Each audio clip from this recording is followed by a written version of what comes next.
Hello guys, welcome back to our channel. So ഇന്ന് നമ്മൾ നോക്കാൻ പോകുന്നത് ജുജുത്സു കൈസൻ എന്ന ജാപ്പനീസ് അനിമി ടി വി സീരീസിന്റെ സീസൺ 2 ഒന്നാമത്തെ എപ്പിസോഡാണ്.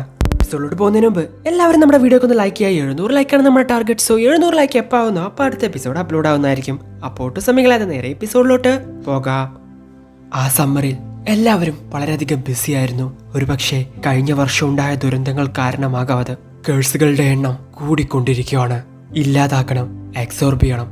ഇത് തന്നെയാണ് വീണ്ടും വീണ്ടും ചെയ്തുകൊണ്ടിരിക്കുന്നത്. ശപിക്കപ്പെട്ട ആത്മാക്കളുടെ രുചി എന്താണെന്ന് ആർക്കും അറിയില്ല. വൊമിറ്റ് ചെയ്തത് തുടക്കാൻ ഉപയോഗിക്കുന്ന ഒരു തുണി കഴിച്ച എങ്ങനെയുണ്ടാവും? ഞാനിപ്പോ കണ്ടത് വലിയ കാര്യമൊന്നുമല്ല, കാരണം ഞാൻ ഒരുപാട് പ്രാവശ്യം ഇതുപോലെ ചെയ്തിട്ടുള്ളതാണ്.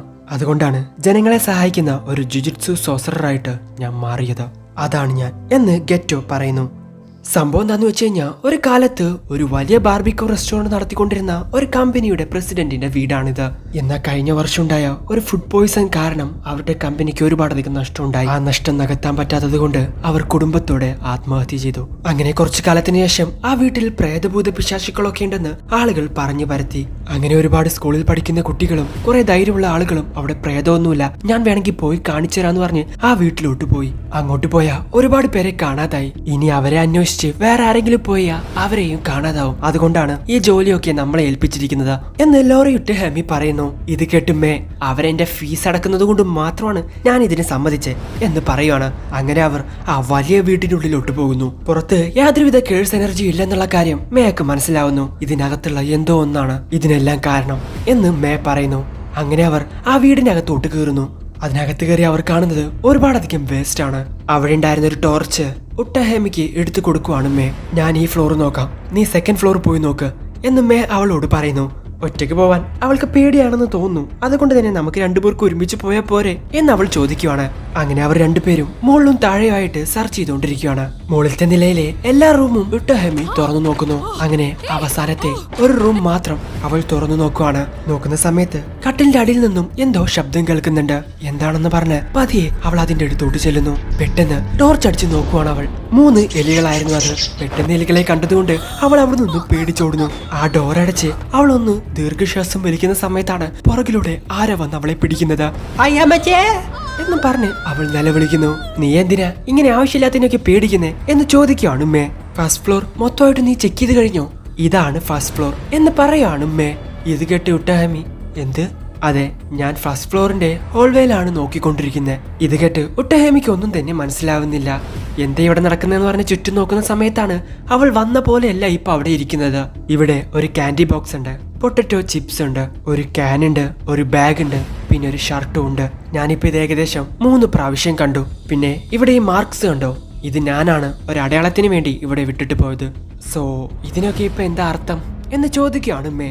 അപ്പോഴാണ് അവർക്ക് ആ കാര്യം മനസ്സിലാവുന്നത്. അവരിപ്പോ ഒരു ലൂപ്പിനകത്ത് പെട്ടുപോയിരിക്കുവാണ്. അങ്ങനെ അവർ നടന്നുകൊണ്ടേയിരിക്കുവാണ്. ഏകദേശം ഒരേ സ്ഥലത്തു കൂടെ അരമണിക്കൂറായിട്ട് അവർ നടന്നുകൊണ്ടേയിരിക്കുന്നു. ഇതെല്ലാം തന്നെ ആ കേഴ്സിന്റെ കളികളാണ്.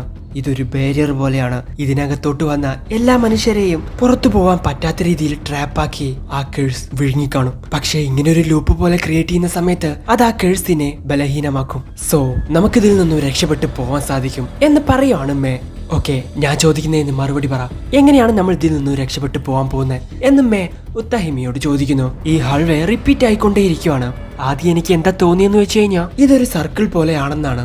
ഒരു വശത്തു നിന്നും തുടങ്ങി ആ വശത്ത് തന്നെ വന്ന് അവസാനിക്കുന്നു. പക്ഷേ നമ്മൾ ഓരോ പ്രാവശ്യം ഇതുവഴി വന്ന സമയത്തും നമ്മൾ നടന്ന ദൂരം കൂടും കുറഞ്ഞുകൊണ്ടിരിക്കുവാണ്. അതായത് ഓരോ പ്രാവശ്യം ഇതുവഴി കടന്നു പോകുന്ന സമയത്തും നടക്കുന്ന സ്ഥലത്തിന്റെ നീളം കൂടും കുറയും ചെയ്യുന്നുണ്ട്. സോ ഇവിടെ ഇരിക്കുന്ന ഈ ബാരിയർ എല്ലാം തന്നെ ഇതുപോലെ പാച്ചായിട്ടാണ് ഇരിക്കുന്നത്. അതായത് നമ്മളിപ്പോ ഇതുവഴി ഓടിപ്പോയെന്ന് വിചാരിച്ചു, അപ്പോ ഈ പാച്ചിന് പെട്ടെന്ന് ഷിഫ്റ്റ് ചെയ്യാൻ പറ്റില്ല. അപ്പോ നമ്മൾക്ക് ഇതിൽ നിന്നും രക്ഷപ്പെടാം എന്ന് ഉത്തഹിമി പറയുന്നു. ഇവളുടെ ഐഡിയ കേട്ടിട്ട് മേ അവൾക്ക് 90 പോയിന്റ്സ് കൊടുക്കുവാണ്. ബാക്കിയുള്ള 10 പോയിന്റ് എവിടെയാണെന്ന് അവൾ ചോദിക്കുന്നു. നമ്മൾ ഓടുന്നതൊക്കെ കൊള്ളാം, പക്ഷെ നമ്മൾ രണ്ടുപേരും 2 ദിശയിലോട്ട് ഓടണം എന്ന് പറയുവാണ് മേ. സോ ഇവർ വളരെ വേഗത്തിൽ ഡിഫറെന്റ് ഡയറക്ഷനിൽ ഓടുന്ന സമയത്ത് ആ കേഴ്സിന് ബാരിയറിനെ സംരക്ഷിക്കാൻ പറ്റില്ല. സോ ഇവർക്ക് പുറത്തു പോവാൻ ഒരു വഴി കിട്ടും. അങ്ങനെ മേയും ഉട്ടഹേമിയും കൂടി അവരുടെ പ്ലാൻ പ്രകാരം 2 ദിശയിലോട്ട് ഓടുകയാണ്. വളരെ വേഗത്തിൽ തന്നെ ഓടുന്നുണ്ട്. അവർ വിചാരിച്ച പോലെ തന്നെ ആ ബാരിയർ അവിടെ ബ്രേക്ക് ആവുന്നു. ആ വീടെല്ലാം തന്നെ അവിടെ അങ്ങിടിഞ്ഞു പൊളിഞ്ഞു വീഴുന്നു. നിന്നെ രക്ഷിക്കാൻ ഞാൻ എത്തി ഉത്താഹിമി എന്നും പറഞ്ഞുകൊണ്ട് അങ്ങോട്ട് വരുവാണ് സാട്ടറോ ഗോജോ. ഡേയ് ഗോജോ, പറഞ്ഞാ നീ കേക്കില്ലേ, എനിക്ക് ആരുടെയും സഹായം വേണ്ട എന്ന് പറഞ്ഞ് തിരിഞ്ഞു നോക്കുന്ന ഉട്ടാഹിമി കാണുന്നത് ഒരു വലിയ കേഴ്സിനെയാണ്. പക്ഷെ പെട്ടെന്ന് തന്നെ അതിലും വലിയൊരു കേഴ്സ് വന്ന് ആ കേഴ്സിനെ വിഴുങ്ങാൻ വേണ്ടി നിൽക്കുന്നു. ഏയ് അത് കഴിക്കല്ലേ, എനിക്ക് അതിനെ അബ്സോർബ് ചെയ്യാനുള്ളതാ എന്ന് പറഞ്ഞുകൊണ്ട് അങ്ങോട്ട് വരുവാണ് സുഗുറു ഗെറ്റോ. അങ്ങനെ ഗെറ്റോയും ഗോജോയും കൂടി ചേർന്ന് ഉട്ടാഹിമിയെ ഊക്കിക്കൊണ്ടിരിക്കുകയാണ്. ഉട്ടാഹിമി എന്തൊക്കെയുണ്ട്, 2 ദിവസമായിട്ട് ഒരു വിവരമില്ലാത്തോണ്ട് വന്ന് നോക്കിയതാ, ഞാൻ ഒരുപാടധികം പേടിച്ചു പോയി എന്നും പറഞ്ഞുകൊണ്ട് അങ്ങോട്ട് ഷോക്കോ വരുന്നു. കഴിഞ്ഞ സീസണില് ഷോക്കോനെ പറ്റി നമ്മൾ എവിടെയും പറഞ്ഞിട്ടില്ല. നമ്മുടെ യുജിയെ പോസ്റ്റ്മോർട്ടം ചെയ്തിട്ടുണ്ടായിരുന്നല്ലോ ഒരു ഡോക്ടർ, അവളാണ് ഷോക്കോ. എന്താ 2 ദിവസമായിട്ട് ഞങ്ങളെ കാണാതായോ എന്ന് ചോദിക്കുകയാണ് ഉട്ടാഹിമി. അതെ, സമയത്തെ മുന്നോട്ട് കൊണ്ടുപോകുന്ന ചിലതരം ബാരിയർ ഉണ്ട്, അത് വളരെയധികം റയർ ആണ് എന്ന് ഗോജോ പറയുന്നു. സോ ഇവർ 2 ദിവസമായി ഈ വീടിനകത്തോട്ട് വന്നിട്ട് എനിക്കും വിശ്വസിക്കാൻ പറ്റുന്നില്ല. 2 ദിവസം ഞാൻ കഷ്ടപ്പെട്ട് ജോലി ചെയ്തല്ലേ, സോ എനിക്ക് ഫീസ് കൂട്ടിത്തരേണ്ടി വരും എന്ന് പറയുവാണ് മേ. അതൊക്കെ ശരി, ബാരിയർ എവിടെ എന്ന് മേ ചോദിക്കുന്നു. ഇത് കേട്ട് അവരെല്ലാവരും വാ പൊളിച്ചു നിൽക്കുവാണ്. സോ ബാരിയർ ക്രിയേറ്റ് ചെയ്യാതെ അങ്ങനെ ഒരു സംഭവം അവിടെ നടന്നത് കൊണ്ട് തന്നെ അവിടെ നടന്ന കാര്യങ്ങളെല്ലാം തന്നെ ആളുകൾ കണ്ടു കഴിഞ്ഞു. ടിവിയിലൊക്കെ അതിപ്പോ ന്യൂസ് ആയിട്ട് പബ്ലിഷ് ചെയ്യുന്നുണ്ട്. ഇത് കണ്ട് പ്രിൻസിപ്പൽ ഗോജോയുടെ മണ്ടക്കിട്ടൊന്നു കൊടുക്കുന്നു. അങ്ങനെ അടികൊണ്ട് ഗോജോ ബാസ്കറ്റ് ബോൾ കളിക്കുവാണ്. ഈ സാധാരണക്കാരായിട്ടുള്ള ജനങ്ങൾക്കൊന്നും കേഴ്സുകളെ കാണില്ലല്ലോ, പിന്നെ എന്തിനാ ഇങ്ങനെ ഒരു മറയുണ്ടാക്കുന്നേ എന്ന് ഗോജോ ചോദിക്കുന്നു. ഈ ജുജുത്സു എന്ന് പറയുന്നത് സാധാരണക്കാരെ സംരക്ഷിക്കാനാണ്, നമ്മൾ കാരണം അവർക്കൊരു ബുദ്ധിമുട്ടുണ്ടാവാൻ പാടില്ല എന്ന് ഗെറ്റോയും പറയുന്നു. ഓ, ഇതാണോ നിന്റെ ആർഗ്യുമെന്റ്? ഈ ശക്തിയില്ലാത്തവരാണ് ശക്തിയുള്ളവരെ ശക്തിയുണ്ടെന്ന് പറഞ്ഞ് ശക്തിമാന്മാരാക്കി മാറ്റുന്നത്. നീ ഇങ്ങനെ ഈ മറ്റുള്ളവര് പറയുന്നത് കേട്ട് നിന്റെ ജീവിതം വെറുതെ കൊണ്ടേ കളയല്ലേ എന്ന് ഗോജോ ഗെറ്റോയോട് പറയുന്നു. ഇത് കേട്ട് ഗെറ്റോക്ക് ദേഷ്യം വരുവാണ്. ഗെറ്റോയും ഗോജോയും അവിടെ ഒരു വലിയ അടിക്ക് എന്നെ തയ്യാറെടുക്കുന്നു. ഫൈറ്റ് പുറത്തു വെച്ച് നടത്തിയാൽ മതിയോ അതോ ഇതിനകത്ത് വെച്ച് നടത്തിയാൽ മതിയോ എന്ന് ഗെറ്റോ ഗോജോയോട് ചോദിക്കുന്നു. ധൈര്യം ഉണ്ടെങ്കിൽ ഒറ്റയ്ക്ക് വാടാ എന്ന് ഗോജോയും പറയുന്നു. പെട്ടെന്നാണ് അങ്ങോട്ട് പ്രിൻസിപ്പൾ വരുന്നത്. പെട്ടെന്ന് അവർ ഒന്നും അറിയാത്ത പാവങ്ങളെ പോലെ നിൽക്കുവാണ്. നിങ്ങൾക്കായിട്ട് ഒരു മിഷൻ കൊണ്ടാണ് ഞാനിപ്പോ വന്നിരിക്കുന്നത്. നിങ്ങളെ കൊണ്ട് ഇത് ചെയ്യാൻ പറ്റുമോന്ന് എനിക്ക് ഒരുപാടധികം ടെൻഷൻ ഉണ്ട്. പക്ഷെ ടെൻഗനാണ് നിങ്ങളോട് ഇത് ചെയ്യാൻ പറഞ്ഞത്. ഈ മിഷനില് 2 ഗോൾസ് ഉണ്ട്. സ്റ്റാർ പ്ലാസ്മ വെസൽ, അതാണ് ടെൻഗൻക്ക് വേണ്ടത്. അതുകൊണ്ട് അവളെ സൂക്ഷിച്ചു കൊണ്ടുപോയിട്ട് ഇല്ലാതാക്കണം. സൂക്ഷിച്ചു കൊണ്ടുപോയിട്ട് ഇല്ലാതാക്കണമെന്നോ? ഇങ്ങനെ രാവിലെ തന്നെ വെള്ളമാണെന്ന് തോന്നുന്നു എന്ന് പറയുകയാണ് ഗോജോ. ടെൻജന്റെ കേഴ്സ് ടെക്നിക് ഇമോർട്ടാലിറ്റി ആണെങ്കിലും അതുകൊണ്ട് യുവത്വം നിലനിർത്താൻ സാധിക്കില്ല. വയസ്സാവുന്നതാണ് പ്രശ്നമെങ്കിൽ അവരൊരിക്കലും ടെൻഷൻ ആവില്ല. പക്ഷേ ഒരു പ്രായം എത്തിക്കഴിഞ്ഞു കഴിഞ്ഞാൽ ആ ടെക്നിക് അവരുടെ ശരീരത്തെ മാറ്റാൻ വേണ്ടി തുടങ്ങും. എവല്യൂഷൻ എന്ന് പ്രിൻസിപ്പൽ പറയുന്നു. ആ, അതിനെന്താ ഇപ്പോ എന്ന് ചോദിക്കുകയാണ് ഗോജോ. അങ്ങനെ സംഭവിച്ചു കഴിഞ്ഞാൽ ടെൻഗൻക്ക് ഒരിക്കലും ടെൻഗൻ ആയിട്ടിരിക്കാൻ പറ്റില്ല. എല്ലാ ജുജുട്സു സ്കൂളിലും ഈ ബാരിയർ ആണ് ഒരു ഫൗണ്ടേഷൻ ആയിട്ടിരിക്കുന്നത്. അസിസ്റ്റന്റ് സൂപ്പർവൈസറുടെ ഈ ബാരിയർ ടെക്നിക് ടെൻഗൻ ഉള്ളത് കൊണ്ട് മാത്രമാണ് എത്ര വലിയ ശക്തി വന്നാലും അത് നശിപ്പിക്കാൻ സാധിക്കാത്തത്. അതില്ലെങ്കിൽ നമുക്ക് പ്രധാനപ്പെട്ട കേഴ്സുകളെ ഒന്നും ഇവിടെ സൂക്ഷിക്കാൻ പറ്റില്ല. അതുകൊണ്ടാണ് ടെൻഗൻ മനുഷ്യർക്കൊരു ഭീഷണിയായിട്ട് മാറുമെന്ന് പറയുന്നത്. അതുകൊണ്ടാണ് 500 വർഷത്തിൽ ഒരിക്കൽ താൻ തന്നെ മുന്നോട്ട് വന്ന് തന്റെ കൂടെ ഒത്തുചേർന്ന് പോകുന്ന ഒരു സ്റ്റാർ പ്ലാസ്മ വെസലിനെ കണ്ടുപിടിച്ച് അതിന്റെ കൂടെ ഒത്തുചേർന്ന് ടെക്നിക്കെല്ലാം റീസ്റ്റാർട്ട് ചെയ്യുന്നത്. അങ്ങനെ എവല്യൂഷനെയും തടുക്കുന്നു എന്ന് ഗെറ്റോ പറയുന്നു. ഇപ്പൊ പ്രശ്നം എന്താന്ന് വെച്ച് കഴിഞ്ഞാൽ സ്റ്റാർ പ്ലാസ്മ ഇരിക്കുന്ന സ്ഥലം എങ്ങനെയൊക്കെയോ ലീക്ക് ആയിട്ടുണ്ട്. ഇപ്പോ ആ പെണ്ണിനെ ഇല്ലാതാക്കാൻ വേണ്ടി 2 വലിയ ഗ്രൂപ്പ് പുറത്തുണ്ട്. ടെൻഗന്റെ ആത്മനിയന്ത്രണം നഷ്ടപ്പെടണമെന്ന് അവർ ആഗ്രഹിക്കുന്നു. അതിലൊന്നാണ് കേഴ്സ് യൂസർ ഗ്രൂപ്പ് ക്യൂ. ഇവർ ടെൻഗൻ ജുജുട്സു സമൂഹത്തെ മൊത്തമായിട്ട് ഇല്ലാതാക്കണമെന്ന് ആഗ്രഹിക്കുന്നു. രണ്ടാമത്തേത് സ്റ്റാർ റിലീജിയസ് ഗ്രൂപ്പ്. അവർ ടെൻഗനെ ഒരു ദൈവമായിട്ടാണ് കാണുന്നത്.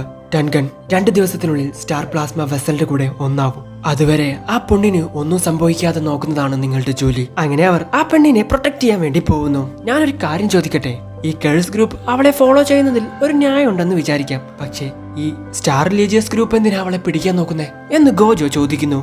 ഈ ടെൻഗനെ അവർ ദൈവമായിട്ട് കാണുന്നത് കൊണ്ട് ഈ സ്റ്റാർ പ്ലാസ്മ വെസലുമായിട്ട് ടെൻഗൻ ഒന്നിക്കുന്നത് അത്ര നല്ലതല്ലെന്നാണ് അവർ വിചാരിക്കുന്നത്. ഈ റിലീജിയസ് ഗ്രൂപ്പ് സോസറേഴ്സ് ഒന്നുമല്ല, അതുകൊണ്ട് അവരെ പറ്റി പേടിക്കേണ്ട ആവശ്യമില്ല. പക്ഷേ ക്യൂ ഗ്രൂപ്പുകാർ വരും, സൂക്ഷിച്ചിരിക്കണം എന്ന് ഗെറ്റോ പറയുന്നു. മറ്റുള്ളവരെക്കാൾ നമ്മൾ 2 പേരും പവർഫുൾ ആണ്, അതുകൊണ്ടല്ലേ ടെൻഗൻ നമ്മളോട് ഇത് ചെയ്യാൻ പറഞ്ഞേ എന്ന് ഗോജോ അവരെ തന്നെ പുകഴ്ത്തിക്കൊണ്ടിരിക്കുകയാണ്. ഒരുപാട് കാലമായിട്ട് ഞാൻ നിന്നോട് പറയണമെന്ന് വിചാരിക്കുക, നീ ആയിട്ടിരിക്കുന്നത് അത്ര നല്ലതല്ല എന്ന് പറയുവാണ് ഗെറ്റോ. വളരെ പെട്ടെന്ന് തന്നെ നമ്മൾ ടെൻഗനെ മീറ്റ് ചെയ്യേണ്ടി വരും. സോ നിന്റെ സ്വഭാവമൊക്കെ ഒന്ന് മാറ്റണം. ശരി, നമുക്കിതിനെപ്പറ്റി പിന്നെ സംസാരിക്കാം എന്ന് പറയാണ് ഗെറ്റോ. അങ്ങനെ സ്റ്റാർ പ്ലാസ്മ വെസൽ ഉള്ള അവളുടെ ആ റൂമിലോട്ട് അവർ വരുന്നു. കോളിംഗ് ബെൽ അടിച്ചതും പെട്ടെന്ന് അവിടെ അങ്ങ് പൊട്ടിത്തെറിക്കുന്നു. അവനെ അബ്സോർബ് ചെയ്തിരുന്ന അവന്റെ കൺട്രോളിലുള്ള കേഴ്സ് ഉപയോഗിച്ച് അവൻ അതിൽ നിന്നും രക്ഷപ്പെടുന്നു. അവിടെ നടന്നത് താഴെ നിന്ന് ഗോജോ കാണുന്നുണ്ട്. ഏയ് കൂട്ടുകാരാ, ചത്തോ നീ ഇല്ലെന്നറിയാലോ, പിന്നെ ചോദിക്കണം എന്ന് ഗെറ്റോ ചോദിക്കുന്നു. ഇതേ സമയം സ്റ്റാർ പ്ലാസ്മ വെസൽ താഴോട്ട് വീണോണ്ടിരിക്കുകയാണ്. ചാടിപ്പോയി ഗെറ്റോ അവളെ രക്ഷിക്കുന്നു. ഗെറ്റോയുടെ യൂണിഫോം കണ്ടിട്ട് ആ ക്യൂ ഗ്രൂപ്പുകാർക്ക് മനസ്സിലാവുകയാണ് ജുജുട്സു സോസറേഴ്സ് ആണെന്ന്. നീ പറയുന്നത് എനിക്ക് കേൾക്കാനില്ല, ഒന്ന് അടുത്തോട്ട് വന്ന് പറയോ എന്ന് ഗെറ്റോ അവനോട് ചോദിക്കുന്നു. ഓയ് വാ, എനിക്ക് കുഴപ്പമൊന്നുമില്ല എന്ന് പറഞ്ഞ് സമാധാനിച്ച് നിൽക്കുവാണ് ഗോജോ. പെട്ടെന്ന് തന്നെ ഒരുപാട് കത്തികൾ വന്ന് ഗോജോയുടെ അടുത്ത് വന്ന് നിൽക്കുന്നു. ഗോജോയുടെ ഇൻഫിനിറ്റി അത് തടുത്തു നിർത്തുന്നു. ഓ, അത്ഭുതം തന്നെ, നീയാണല്ലേ സാട്രോ ഗോജോ. നിന്നെപ്പറ്റി ഞാൻ കേട്ടിട്ടുണ്ട്. ഞാൻ കേട്ടതെല്ലാം സത്യമാണോ ഇല്ലയോ എന്ന് നോക്കുമല്ലേ നമുക്ക്? ഓക്കെ, ഞാൻ റെഡിയാ. പക്ഷേ ഒരു റൂൾ ഉണ്ട്. ഞാൻ നിന്നെ അടിച്ച് പഞ്ചറാക്കുമ്പോ നീ ഒച്ച ഉണ്ടാക്കരുത്. ഇനി ഒച്ച ഉണ്ടാക്കിയാലും കുഴപ്പമില്ല, കിടന്ന് കരയരുത്. കാരണം കരഞ്ഞാ നിന്നെ കൊല്ലാൻ തോന്നൂല എന്ന് ഗോജോ പറയാണ്. ഇത് കേട്ട് അവൻ ടെൻഷൻ ആവുന്നു. സോ ഇവിടെ നടക്കുന്ന കാര്യങ്ങളെല്ലാം അപ്പുറത്തെ ബിൽഡിങ്ങിൽ നിന്നും 2 പേർ കാണുന്നുണ്ട്. ഓ, തുടങ്ങിയെന്ന് തോന്നുന്നു. നമ്മൾ സ്റ്റാർ ഗ്രൂപ്പ്സിന് ജുജുട്സു മന്ത്രവാദികളെ എതിർക്കാൻ മാത്രം ശക്തിയില്ല, പക്ഷേ ഞങ്ങളുടെ കയ്യിൽ പണമുണ്ട്, അതിന് യാതൊരു സംശയവുമില്ല. നിന്നോടൊന്ന് ചോദിക്കട്ടെ സെനിൻ, ആ സ്റ്റാർ പ്ലാസ്മ വെസൽ അതിനെ ഇല്ലാതാക്കാൻ പറയട്ടെ. ഞാനിപ്പോ സെനിനല്ല, ഞാൻ എന്റെ മകന്റെ പേരെടുത്തു. ഇപ്പൊ എന്റെ പേര് ഫുഷിഗ്രോ. പിന്നെ ആ വെസലിനെ കൊല്ലാൻ ഞാൻ റെഡിയാണ് എന്നവൻ പറയുന്നു. സോ അവിടെ വെച്ച് ജുജുട്സു കൈസന്റെ 25ാമത്തെ എപ്പിസോഡ് അവസാനിക്കുന്നു. എന്തായാലും നിങ്ങൾക്ക് ഇവിടെ ഇഷ്ടപ്പെടുന്ന ലൈക്ക് ചെയ്യുക, ഷെയർ ചെയ്യുക, സബ്സ്ക്രൈബ് ചെയ്യുക, തുടർന്നുള്ള ബെല്ലൈക്കൺ കൂടി എനേബിൾ ചെയ്യുക. അടുത്ത എപ്പിസോഡ് അടുത്ത ദിവസം വരാത്തവരേക്കും ബൈ.